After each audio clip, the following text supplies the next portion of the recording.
CAP Fiscal Sin Filtro, impuestos, defensa y estrategia fiscal. CAP Fiscal Sin Filtro, con Juan Luis Cruz Santos. Amigos, bienvenidos a CAP Fiscal Sin Filtro, nuestro podcast que cada 8 días compartimos con ustedes. Y en esta ocasión me acompaña la licenciada Erika Rico. ¿Cómo estás, Erika? Hola, buenos días. Bien, gracias, maestro. Qué bueno, qué bueno. Todos? Pues le presento a otra de las abogadas de CAP Fiscal. Platícanos también desde cuándo estás con nosotros. ¿Desde cuándo estás en CAP Fiscal? Pues desde la temporada 1, 2019. Desde el 2019 ya. Cuando cumplimos 10 años. Ahí fue en el aniversario, justamente ahí. Es correcto. Ya vamos poquito más de 5 años, entonces ya casi 6. Sí. Mira, pues ya también algo de tiempo. Y bueno, hoy vamos a platicar de un tema. La idea es que con la licenciada compartamos varios podcasts también relacionados con las sociedades cooperativas. Sin embargo, ayer que platicábamos cómo llevar esta charla, decíamos que lo primero que tenemos que dejar en claro es ese tabú, porque así lo hemos llamado, un tabú que existe alrededor de las sociedades cooperativas. Fíjate que te cuento que en alguna ocasión sugerimos la constitución de una sociedad cooperativa y el contador de la empresa decía, no, ni te metas. Exacto. ¿Por qué? No te metas. ¿Por qué? O sea, algún fundamento legal, alguna razón jurídica del por qué su opinión es en razón a no constituir la sociedad cooperativa. Es que acuérdate, Juan Luis, que en el 2006, más o menos a mediados, hubo muchos anuncios periodísticos en donde decía que el SAT iba a ir contra las cooperativas en sus auditorías profundas, precisamente porque las empezaron a ver como una evasión de impuestos, en donde había una simulación en el que contrataban los trabajadores, los hacían socios cooperativistas, evitaban el pago de las contribuciones de obreros patronales y se les pagaban los sueldos disfrazados de fondos de previsión social o de sus rendimientos. Entonces todo esto, pues obviamente a la autoridad no le gustó y empezó a dar varios avisos y uno de ellos en uno de ellos se dictó un anexo 3 de la resolución miscelánea. Es lo que te iba a comentar. Hacienda detectó una práctica indebida, que ahorita la vamos a comentar. El hecho de que a los trabajadores se les disfrazaba de socios cooperativistas. Entonces, quiero suponer que la opinión de ese colega era en el sentido de que existe un criterio no vinculativo. Sabemos, estimados amigos, amigas, que el SAT también da su opinión de las leyes, totalmente válidas, totalmente que hay que analizarlas, pero es bien importante que en materia fiscal, cuando vayamos a dar una opinión, podemos compartirla o no. Pero aquí lo importante es que cada quien dé su fundamento legal, porque si nada más estamos pues para mí no es cierto. Ok, está bien. Comparte por qué no es cierto o por qué sí es cierto. Y vamos compartiendo los fundamentos legales y a lo mejor me convences o a lo mejor te convenzo, pero repito, no es quien grite más, quien adorne más su vocabulario, sino quien fundamente mejor su comentario. Entonces, nos dieron a conocer ese criterio no vinculativo desde el ¿qué? ¿2000? Desde el 2006 salió. 2006. Después se reformó en el 2013 y actualmente viene todavía arrastrando ese criterio no vinculativo a la fecha en el 2025, lo cual no se ha actualizado con la legislación y con las reformas que hemos tenido con todo el Congreso de la Unión. Y entonces ahí es donde vemos que no aplica los comentarios de los contadores o quedarse con ese tabú. Entonces, creo que es importante que podamos ahorita desmenuzar el contenido de estos anexos y darte el fundamento legal del por qué sí las cooperativas son legales, son constitucionales y además el Estado las promueve y las fomenta. Entonces, creo que es una figura de sociedad mercantil muy bondadosa que todos los empresarios deberían de acudir a ella porque tiene muchas bondades tanto corporativas como fiscales. Entonces, no sé si quieras que empecemos con efectivamente. Entonces, fíjense, la intención, ella me comentaba, tenemos que dar situaciones prácticas. En su momento vamos a platicar de lo que no nos hemos enfrentado al momento de constituir una sociedad cooperativa, desde la cuestión del notario, desde la misma cuestión de Hacienda, cómo llevar una contabilidad en materia fiscal, sí, en materia fiscal, cómo llevarla a cabo, cuáles son los beneficios corporativos y los beneficios fiscales, pero yo le comentaba, primero tenemos que quitarnos ese tabú, sí o no, y en base a qué, nuestra opinión, como tú bien lo acabas de señalar, es una excelente opción para los empresarios. Si estamos en esos supuestos, ¿por qué no, en lugar de una sociedad anónima, en lugar de una sociedad de responsabilidad limitada, por qué no constituir una sociedad cooperativa? Pero volvemos al tema, que no se diga que es porque no te metas. ¿Por qué? Porque a Hacienda no le gusta. Otra vez, primero hay que identificar por qué llegamos a ese criterio no vinculativo, porque hay una razón. Sí. Y no es que a todas las sociedades cooperativas no les guste a la autoridad. Tú dijiste algo muy importante, el mismo gobierno las promueve. Sí. El mismo gobierno le dice a muchas personas, constituyan sus sociedades cooperativas. Entonces, sí o no, lo constituimos o no lo constituimos, ¿te parece o no te parece? Tenemos que analizar la opinión del fisco en razón del por qué hizo su anexo, anexo 3 de la resolución miscelánea. Esta es mi opinión. Vamos a desmenuzarla, vamos a ubicar los supuestos por los cuales se refirió el fisco o el SAT en cuanto a una práctica fiscal indebida, y ahora sí ya que tenemos esos elementos, el por qué Hacienda da su opinión en X o Y sentido, ahora sí nos vamos quitando el tabú y cómo constituyo una sociedad cooperativa, que eso ya lo veremos en otro podcast. Sí, claro que sí, Juan Luis. Creo que es muy importante que ahorita empecemos a desmenuzar el pollo y empecemos a dar las razones del por qué sí, es una práctica legal y es una de las mejores tipo de sociedades mercantiles que he manejado. Y creo que los invitamos a todos los escuchas que se atrevan, que conozcan, que estudien y que se atrevan a utilizarla, porque hay mucho desconocimiento, pero si se maneja bien corporativamente y se maneja bien contablemente y fiscalmente, es una maravilla para un empresario. La licenciada Erika, como lo comentamos, tiene desde el 2019 con CAP Fiscal y ella es la encargada de la parte corporativa. Entonces, sabe de lo que estamos hablando. Oye, ¿por qué tiene un mayor beneficio el constituir una cooperativa que una SA? Que una SDRL, que una SAPI. Entonces, todas tienen sus características, todos tienen sus ventajas y desventajas, pero creo que hemos llegado a la conclusión que la que más ventajas tiene, tanto fiscales como corporativas, es la sociedad cooperativa. Exacto, Juan Luis. Entonces, pues vamos a analizar ese criterio no vinculativo. ¿Por qué el SAT menciona que es una práctica fiscal indebida el constituir una sociedad cooperativa? Ok, pues mira, te voy ahorita a dar lectura de la resolución miscelánea del anexo 3 del 2025 para que tengamos ahora sí que el contexto del por qué a la autoridad no le gustan este tipo de figuras. Nada más como comentario, junto con la resolución miscelánea fiscal, el fisco cada año, de acuerdo al artículo 33, fracción primera, inciso G del Código Fiscal de la Federación, cada año nos da a conocer sus reglas de carácter general, las reglas de aplicación de las disposiciones fiscales. Entonces, a la par de darnos a conocer la resolución miscelánea fiscal, nos dan a conocer distintos anexos y uno de ellos, el anexo 3, es el que nos da su opinión, en donde nos dan a conocer los criterios no vinculativos. Vuelvo al punto, es una opinión, no es una extensión de la ley, no es una extensión del reglamento, no es una extensión de una norma jurídica. Es su opinión, insisto, muy respetable de la autoridad fiscal.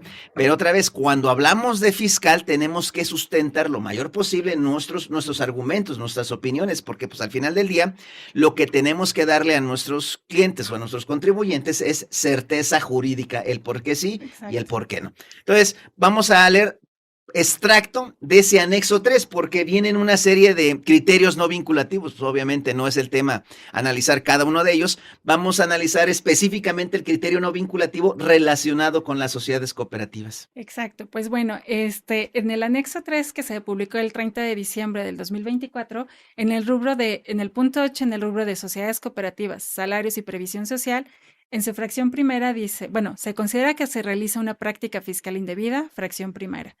Quien para omitir total o parcialmente el pago de alguna contribución o para obtener un beneficio en perjuicio del fisco federal, constituya o contrate de manera directa o indirecta a una sociedad cooperativa para que éste le preste servicios idénticos, similares o análogos a los que sus trabajadores o prestadores de servicios les presten o hayan prestado. Entonces, aquí ya viene, creo, el punto medular. ¿Qué es lo que realmente no le gustaba al fisco?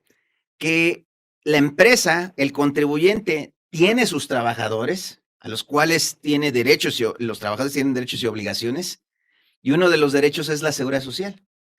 El patrón tiene obligaciones, tiene derechos también ante los trabajadores. Entonces, ¿qué es lo que no le gustaba al fisco? Que a partir de X fecha, tú ya no eres mi trabajador. Constituimos, o bien un asesor externo constituye una sociedad cooperativa y de buenas a primeras, el trabajador al cual yo hoy en día le doy órdenes, el trabajador que hoy en día sigue las políticas de esta empresa, tiene un reglamento, tiene horarios, tiene reglas, ya no es trabajador. Ya ahora es un prestador de servicios a través de una sociedad, en este caso una sociedad cooperativa. Entonces, dijimos hace un momento, la sociedad cooperativa tiene muchos beneficios fiscales. Entonces, ese trabajador lo visten de socio, lo visten de empresario y te remunero con todos esos beneficios fiscales. Entonces, aquí otra vez, tenemos que partir de esta idea. ¿Cuál es la opinión del fisco? ¿Qué es lo que considera una práctica fiscal indebida? El que quieras engañar al fisco diciendo que este trabajador o esta trabajadora no lo es un socio cooperativista y le remuneras no a través de un salario, sino a través de fondos de previsión social, a través de los beneficios que la misma ley genera en sus cooperativas. Entonces, no debemos perder de vista esto, hasta a quién va dirigido esta opinión del fisco, a quién va dirigido esta práctica fiscal indebida. Claro, esto va dirigido a las empresas que les ponían a su disposición, bueno, lo que anteriormente se conocía como outsourcing, se les ponía a disposición trabajadores disfrazados de empresarios. Y entonces aquí ya tenemos una contradicción porque desde el 2021 ya no existe y está prohibido el outsourcing, en donde precisamente por estas prácticas indebidas, porque no se enteraban las cuotas obreras patronales o porque no se pagaban los impuestos sobre la renta, entonces es por eso que al SAT no le gusta esta figura.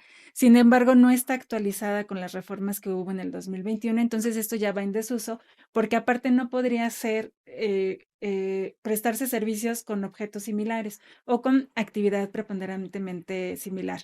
Entonces, aquí de entrada, pues bueno, ya no aplicaría, pero el SAT no ha actualizado este tipo de criterios. Entonces, el criterio está vigente en cuanto a que está publicado en el anexo 3 de la Resolución Miscelánea Fiscal 2025. Sin embargo, tú comentaste al principio, este criterio no vinculativo se viene repitiendo desde el 2016, me 2006. parece. 2006. Desde el 2006. 2006 que se publicó, y ha ido cambiándose, y creo que la última cambio que hubo a la regla fue en el 2016, 2015, algo así. Sí.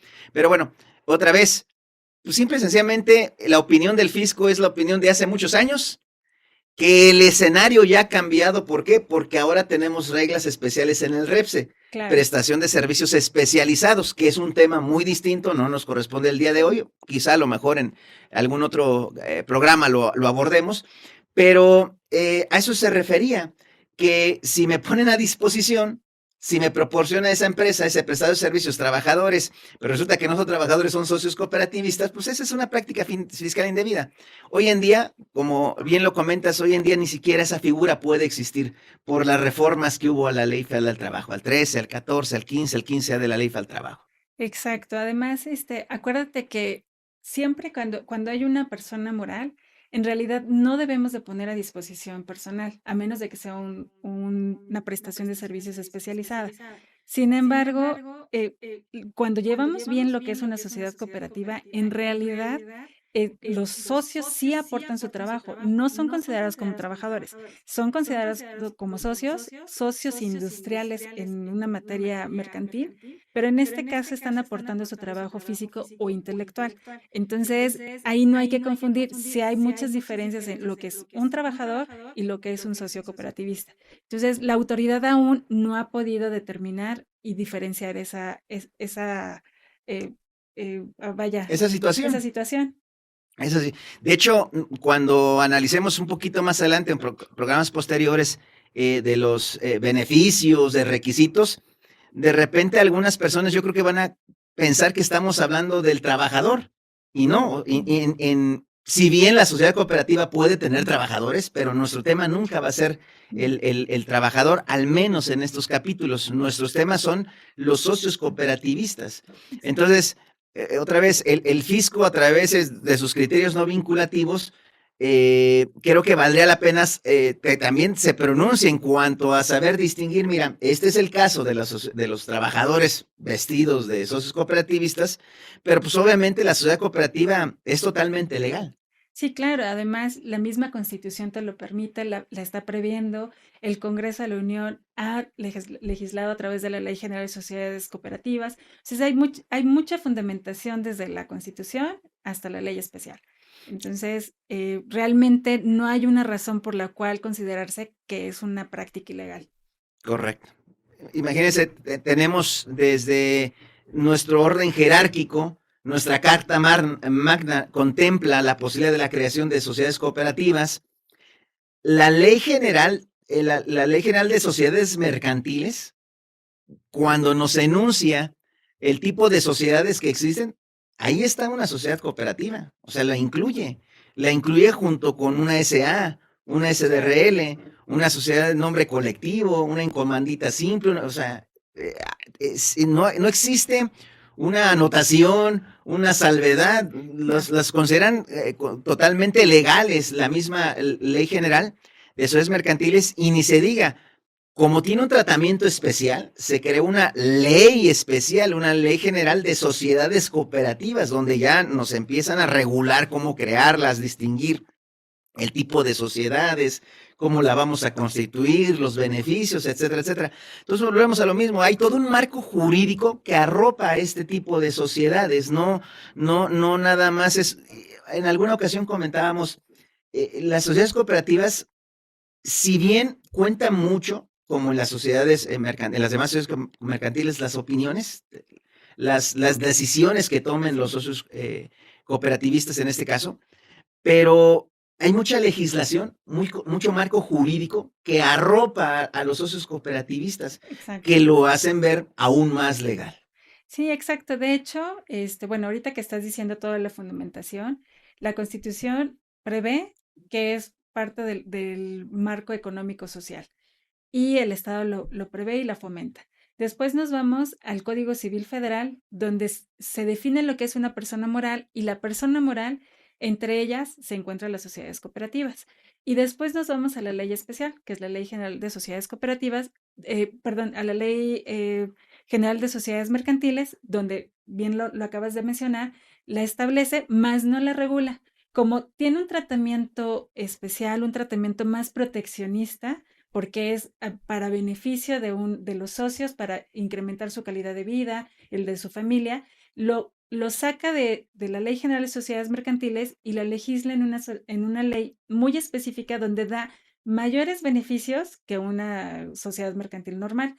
Y entonces ahí es donde nos vamos como acotando pues ahora sí que la reglamentación y fundamentación, y después nos vamos a los estatutos. Los estatutos es prácticamente las reglas de juego que van a tener entre los socios cooperativistas, y aún así después nos vamos a la Asamblea General, y después la Asamblea General regula un reglamento interno de operaciones, en donde se hace un específico, bueno, donde se especifica qué beneficios y cómo los vas a tener a través de tu participación. Entonces, creo que tenemos una gran fundamentación, estamos con la ley en la mano. Siempre aquí en CAP Fiscal hacemos las cosas conforme a derecho, y es lo que queremos transmitirles a los escuchas, que se atrevan a explorar este tipo de sociedades, que se atrevan a conocer un poco más de ellas.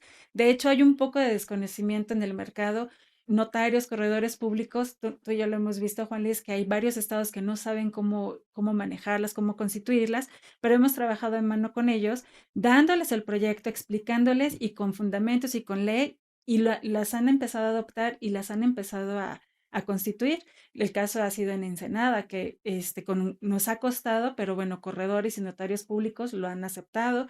Aquí en el estado de Querétaro, muy pocas notarías lo manejan y hemos intentado como ahora sí que introducirlas. Y la verdad, creo que lo habían dejado como en desuso precisamente por este gran tabú que el SAT nos había dado. Es que influyó mucho eso.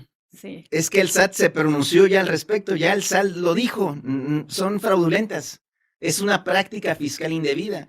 Entonces, volvemos al punto, nos quedamos con esa nota periodística que en su momento se dio, nos quedamos con el anexo 3 o nos quedamos con lo que la gente cuenta, y la gente cuenta, según dice, que es una práctica fiscal indebida. Entonces, otra vez, esa opinión, esos comunicados que en su momento se dieron, ese criterio no vinculativo está enfocado a algo. Entonces, si te parece, nos regresamos al criterio no vinculativo para seguirlo desmenuzando e ir analizando el por qué Hacienda lo considera como una práctica fiscal indebida. Entonces, aquí partimos de una idea. La idea es, no le gusta que le simules una relación laboral, que cuando llegue una autoridad laboral,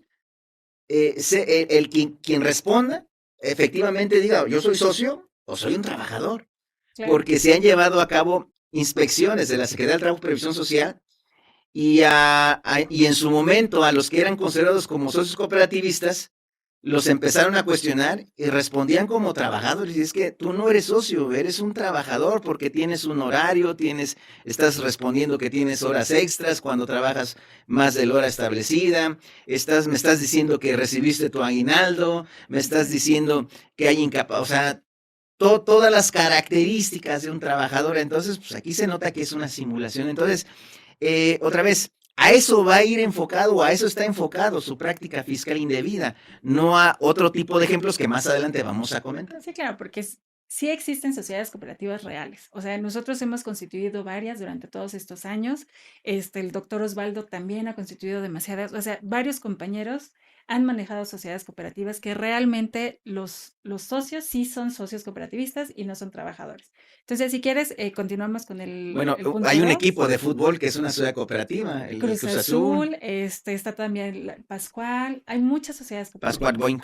Exacto. El Boing. Entonces, valga, ejemplos podemos dar bastantes y otra vez son sociedades totalmente legales, constituidas legalmente, porque otra vez tienen todo un marco jurídico. Exacto. Bueno, entonces el segundo criterio dice, la sociedad cooperativa que deduzca las cantidades entregadas a sus socios cooperativistas provenientes del Fondo de Previsión Social, así como el socio cooperativista que no considere dichas cantidades como ingresos por los que está obligado al pago del impuesto sobre la renta. Aquí es donde ya ahora sí viene el debate. Otra vez, todo lo que digas es correcto, se respeta, nada más que con fundamento legal. Claro. Señala aquí que es una práctica fiscal indebida toda aquella sociedad cooperativa que deduzca las cantidades entregadas a sus socios cooperativistas. La misma ley de renta, y eso sí lo vamos a platicar en otro capítulo especial, establece requisitos. Entonces, para mí la práctica fiscal indebida, ¿cuál sería? Si no cumple los requisitos y haces la deducción, totalmente válido. Pero si cumple los requisitos que la misma ley establece, no lo establecen los socios, no lo establecen los estatutos, no los establece el reglamento, los documentos que hace un momento tú mencionaste, no lo establece el notario. No, les establece tanto la ley del impuesto sobre la renta como la ley general de sociedades cooperativas. Es correcto, porque van de la mano. Entonces, ¿por qué sería una práctica fiscal indebida aplicar la ley? Esa parte ya no la entendí. Esa práctica, quiero pensar si se refieren a que simulamos que es un trabajador y deduces eso que le entregues al trabajador socio cooperativista. Ahí medio lo entendería, porque partimos de una sociedad que está de alguna manera simulando esa relación laboral. Ahí medio lo entiendo. Pero si estamos hablando de una sociedad cooperativa perfectamente constituida en el cual no estamos disfrazando ningún tipo de relación laboral, entonces lo que es indebido es el criterio de la autoridad, porque vuelvo al punto, la misma ley o las leyes especiales, la ley del impuesto sobre la renta y la ley general de sociedades cooperativas establecen los requisitos para poder disponer de sus beneficios y los requisitos muy puntuales de deducibilidad. Entonces, no podría ser considerada una práctica fiscal indebida aplicar la ley. Exacto. Sería una práctica fiscal indebida no aplicar la ley, no cumplir los requisitos establecidos en la ley. Entonces, hay que tener mucho cuidado con eso. El deducirlo, si no estuviese regulado, pues medio entraríamos a un debate del objeto de la ley, etcétera. Pero hoy en día está perfectamente regulado en el artículo 27, fracción 21 de la ley del impuesto sobre la renta. Entonces, en su momento vamos a platicar de esos requisitos. Pero volvemos al punto. No podría ser considerada una práctica fiscal indebida aplicar la ley. Exacto. Ahora sí que por desconocimiento, ahora sí que nuestros compañeros contadores están evitando usar esta figura a beneficio de sus propios patrones empresarios. Y otra vez hay que analizarlo, hay que analizar las palabras del fisco, hay que analizarlas. Repito, es muy respetable, la opinión excelente, pero todo tiene que ir con un fundamento legal. Nosotros estamos dando el fundamento legal del por qué sí es deducible, porque está en la ley. Ya dimos el artículo correspondiente. Exacto. ¿Qué más sería una práctica Y pues fiscal? bueno, una práctica indebida dice quien asesore, aconseje, preste servicios o participa en la realización de la implementación de cualquiera de las prácticas anteriores. Entonces, ya es algo dirigido a nosotros, a los asesores, que si no hacemos algo de acuerdo a la ley, pues obviamente es una práctica fiscal indebida. Hace algún tiempo tuvimos un ejemplo que perfectamente le aplicaría a todo esto, fíjense. Había una persona que trabajaba en una empresa, etcétera, etcétera. Y la empresa necesitaba unos trabajos de albañilería y pintura. Ajá. Entonces, esta persona, trabajador, pues levanta la mano. ¿Para qué contratase a alguien más? Yo tengo la necesidad, contrátenme a mí. Contrátenme a mí.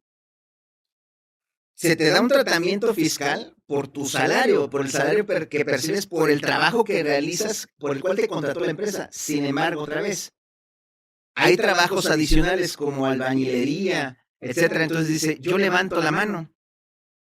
Cuando este trabajador levanta la mano, ese ingreso, esa actividad, esa operación, se le tiene que dar un tratamiento totalmente distinto al de la nómina. Sí, claro. Y ahí sí ya podemos desmenuzarlo como una persona física con actividad empresarial, que puede ser un régimen simplificado de confianza, puede ser una persona física con actividad empresarial y profesional, que puede constituir una sociedad, puede constituir una SA, puede constituir una SDRL, puede constituir una cooperativa, y entonces ya empezamos a desmenuzar todo un ejemplo.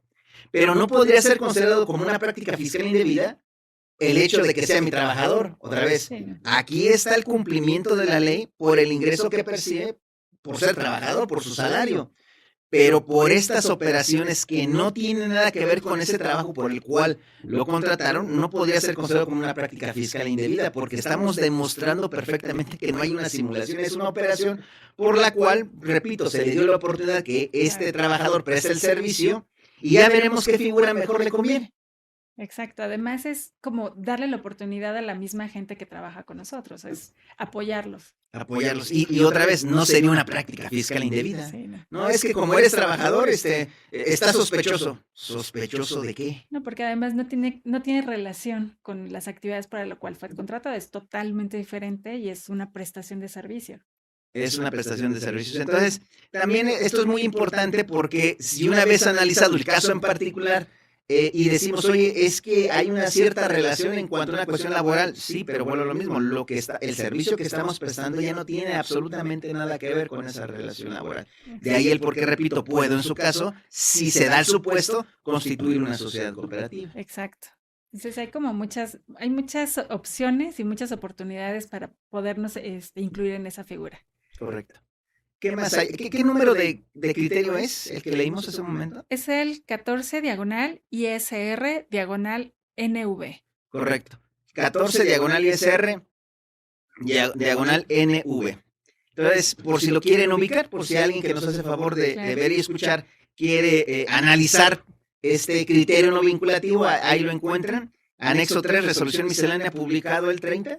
Fue el 30 de diciembre del 2024. Correcto. Y cualquier más bien cualquier oyente que quiera saber un poquito más, háganos preguntas, háganos comentarios y aquí les podemos contestar con muchísimo gusto. Claro que sí, que ahí que dejen sus comentarios. Estamos en distintas redes sociales, entonces si hay alguna duda en particular, háganosla saber. Ahí está en YouTube, en el TikTok, creo. ¿No? ¿En qué? Instagram, en Facebook, en Facebook también en Spotify. Entonces, estamos en varias redes sociales. Bueno, excelente. Entonces, si bien es una charla entre nosotros, pero eso no significa que no nos pueda la gente preguntar. Entonces, claro, la idea es que podamos exponer el tema y que todos los escuchas que tengan dudas puedan mandarnos sus preguntas y posiblemente abrir alguna sesión de preguntas y respuestas en el público. Lo que no queremos es que se queden con la... Cada quien puede tomar su decisión, insisto, de que si es una simulación o una simulación, pero hay que documentarnos, hay que fundamentar todo. Repito, si hay alguien que su opinión es, ¿sabes qué? Yo por nada del mundo me voy a constituir una sociedad cooperativa, excelente. Nada más que tenemos que documentarnos, no nada más dejarnos llevar por lo que la gente cuenta o por lo que está en el anexo 3 de la resolución miscelánea fiscal por un criterio no vinculativo de Hacienda. Y que además no está actualizado con la legislación, ¿no? Aparte, entonces, pero bueno. Pues bueno, y no sé si quieras que platiquemos sobre el siguiente criterio. De una vez, sí. El siguiente criterio, y leímos el 14, ahora vamos con el 17. También del mismo anexo 3 de también, resolución miscelánea. Que habla sobre la subcontratación, retención de salarios.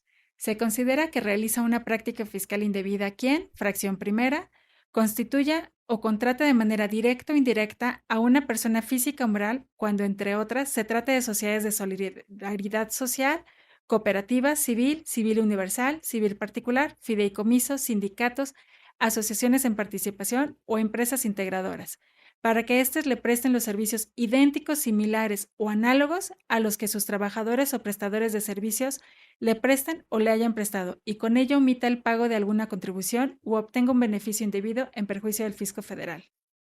Entonces, pues creo que volvemos al comentario anterior. Aquí ya están desmenuzando distintas figuras que tienen o en su momento tuvieron varios beneficios fiscales. Hace referencia a las sociedades de solidaridad social, a las cooperativas, a las civiles, a las sociedades yucatecas, a las civiles universales, fideicomisos, a los sindicatos. Entonces, pues creo que volvemos al mismo punto. Uno, ya está regulado esa figura de la subcontratación. Claro, porque de hecho la subcontratación sí se permite, pero a través de ciertos requisitos, pero debe de ser una subcontratación especializada.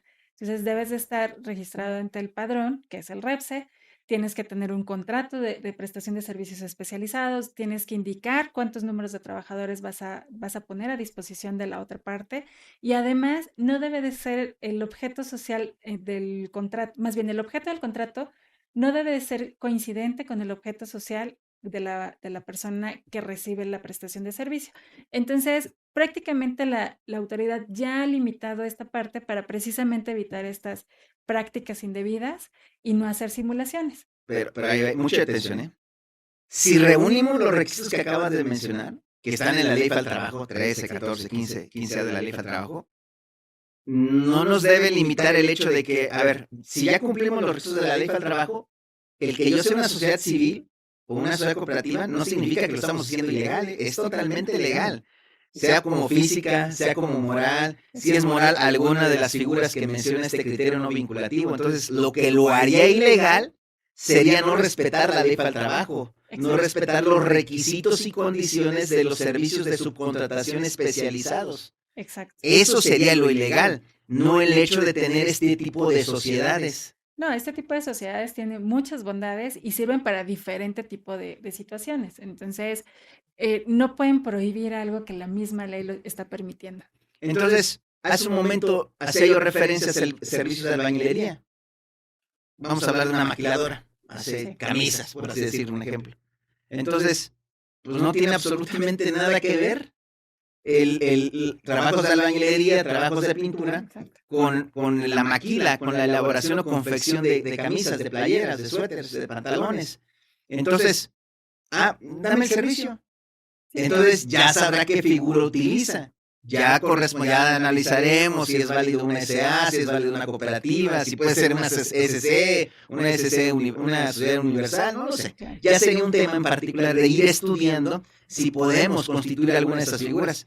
Entonces, si da el caso de que podamos constituir, por ejemplo, una cooperativa, no es que no lo puedes hacer, porque es tu trabajador. Otra vez, ya estamos hablando de trabajos que no tienen nada que ver con el objeto social. Exacto. Actividades que no tienen que ver con el objeto social. Entonces, no nos puede limitar el hecho de que exista un criterio no vinculativo. Lo que nos limita es la ley del trabajo. Hay que cumplir los requisitos de la norma especial y ya de ahí en adelante ya veremos bajo qué figura nos vamos a constituir y bajo qué figura vamos a prestar el servicio especializado y cumplir los requisitos del REPSE, Claro. de las opiniones de cumplimiento, etcétera, etcétera. Claro, y el entrar todas las cuotas obrero patronales, el subir en el ITSE todos los contratos, o sea, hacer todas las declaraciones que nos piden cuatrimestrales. Entonces, realmente no hay el por qué, ahora sí que irnos con este criterio, o sea, no está actualizado, en realidad este criterio pues va en contra de la ley. Entonces, hay que actualizarnos. Nada más. ¿Qué más? Bueno, en la fracción segunda de este criterio 17 dice, derivado de la práctica señalada en la fracción anterior, se omite efectuar la retención del impuesto sobre la renta a los trabajadores o prestadores de servicio sobre los que, de conformidad con lo establecido por el artículo 20 de la Ley Federal de Trabajo, mantiene una relación laboral por estar bajo su subordinación y toda vez que dichos trabajadores o prestadores de servicios perciben un salario por ese trabajo subordinado, aunque sea por conducto de intermediario o subcontratista. Pues volvemos creo que al mismo punto. Es la simulación de la relación laboral. Eres mi trabajador, pero te doy el tratamiento de lo que quieras, de fideicomiso, de sociedad civil, de cooperativa, de sindicato, etcétera. Entonces, a eso va enfocado básicamente a la simulación de la relación laboral. Exacto, entonces prácticamente todo el anexo 3 se refiere a esa parte, a la simulación de cubrir trabajadores poniéndolos como socios cooperativistas y evitar el entero de las retenciones del impuesto sobre la renta, las cuotas obrero patronales y el pago del Infonavit. Entonces, realmente ese es como el sustento que en aquel entonces la autoridad le daba a este anexo. Pero pues ahora, pues bueno, la misma Ley Federal del Trabajo nos limita y cuando estamos realmente aplicando una sociedad cooperativa que sí opera como tal, pues bueno, no tendríamos por qué caer en ninguno de los supuestos. Ninguno. Entonces, señores, en términos generales, y para ir concluyendo este primer capítulo de las sociedades cooperativas, para tratar de dilucidar esa situación de si es un fraude o no, la opinión del fisco la encontramos en el criterio no vinculativo en el anexo 3. Exacto. El criterio no vinculativo número 14. 14 y 17. 14 y 17. Entonces, en su caso, los invitamos, compañeros, amigos, que nos hacen favor de ver y escuchar, que lo analicen y que vean exactamente cuál es la razón. Ahora bien, otra vez, si no estamos en ese supuesto, pues por supuesto que va a ser una sociedad totalmente legítima, Claro.